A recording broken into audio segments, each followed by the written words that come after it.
In 2035, the crew of the Ares 3 mission to Mars is exploring Acidalia Planitia on Martian solar day, Sol, 18 of their 31 Sol expedition. A severe dust storm threatens to topple their Mars ascent vehicle, MAV. The mission is scrubbed, but as the crew evacuates, astronaut Mark Watney is struck by debris.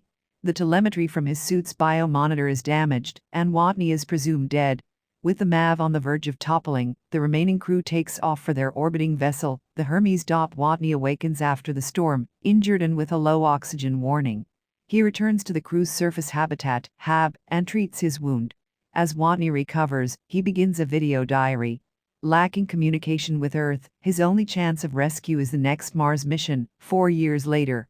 The Ares IV will be landing 3,200 kilometers, 2,000 mi, away at the Schiaparelli crater. Watney's immediate concern is food. Being the mission's botanist, he improvises a garden inside the HAB using Martian soil fertilized with the crew's bio-waste, and manufactures water from leftover rocket fuel. He then plants the crew's unused potatoes. He also begins modifying the rover for the journey to the Ares IV MAV site. On Earth, NASA satellite planner Mindy Park, reviewing aerial HAB images, notices moved equipment, and realizes Watney is alive. NASA Director Teddy Sanders publicly releases the news, though the Ares 3 crew are not told so that they remain focused on their mission. Sanders overrules Flight Director Mitch Henderson, who believes the crew should know. Watney takes the rover to retrieve the nearby Pathfinder probe, which fell silent in 1997. Using Pathfinder's camera and motor, he establishes rudimentary two-way communication with Earth, first using handwritten signs, and then sending and receiving ASCII and hexadecimal. NASA transmits a software patch to link the rover with Pathfinder and communicate via text. Watney is angry that the Hermes crew is unaware that he is alive, though he does not blame them for leaving him behind.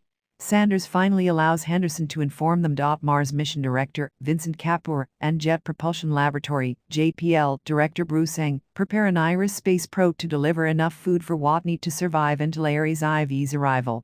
Meanwhile, the HAB's airlock malfunctions and explodes, exposing the HAB to the Martian climate, which kills the potato plants and sterilizes the soil. Believing it a low risk, Sanders orders the routine pre-flight safety inspections be bypassed to expedite the probe's launch. The rocket explodes soon after liftoff.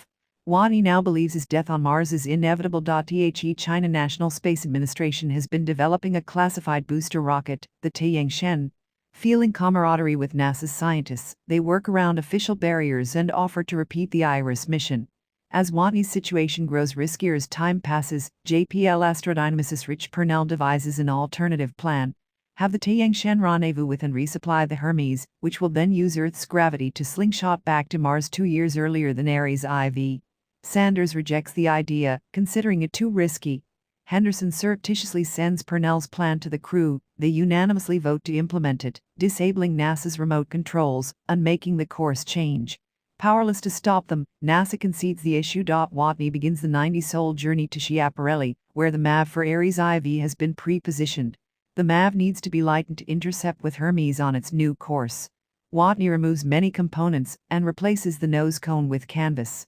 After takeoff, the MAV fails to reach the required speed. Commander Lewis maneuvers the Hermes to decelerate by using the spacecraft's RCS system. She also orders a directional explosive decompression of the internal atmosphere to better align the ship. In a manned maneuvering unit, Lewis is unable to reach Watney when the tether falls short. Watney pierces his pressure suit, using the escaping air to propel himself to Lewis. He and the crew are reunited after Mark's 543 Sols alone on Mars. After returning to Earth, Watney becomes a survival instructor for astronaut candidates. 5 years later, as the Ares V is about to launch, those involved in Watney's rescue are seen in their current lives.